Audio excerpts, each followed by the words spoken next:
মাছের তেলের বড়া খেতে ভারী মজা। আর এই মাছের তেলের জন্য নিয়ে নিতে হবে মাছের তেল, আর তার মধ্যে নিয়ে নাও 2 চামচ বেসন, 2 চামচ চালের গুঁড়ো, অল্প লবণ, অল্প সামান্য পরিমাণে হলুদ, নিয়ে নাও ধনেপাতা কুচি, লঙ্কা কুচি আর পেঁয়াজ কুচি দিয়ে ভালো করে তেলটা মেখে নাও।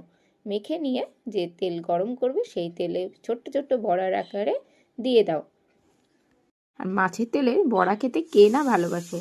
কে কে মাছের তেলের বড়া খেতে ভালোবাসো তা কিন্তু কমেন্ট বক্সে অবশ্যই আমাকে কমেন্ট করে কিন্তু জানাবে। আর মাছের তেলের বড়া কিন্তু ভীষণ সুস্বাদু হয় আর এতটা ভালো লাগে খেতে যে কিছু বলার নেই। সকলেই কিন্তু বাচ্চা থেকে সকলেই খেতে ভীষণ ভালো লাগে। আর যাদের যাদের মাছের তেলের বড়া খেতে ভালো লাগে আর কারা কারা বাড়িতে এভাবে তেলের বড়া তৈরি করে খাও তা কিন্তু আমাকে জানিও। দেখো গল্প করতে করতে তেলগুলো ভাজাও হয়ে গেল আর বড়াগুলো দেখো কতটা সুন্দর আর কতটা মুচমুচে দেখতে হয়েছে।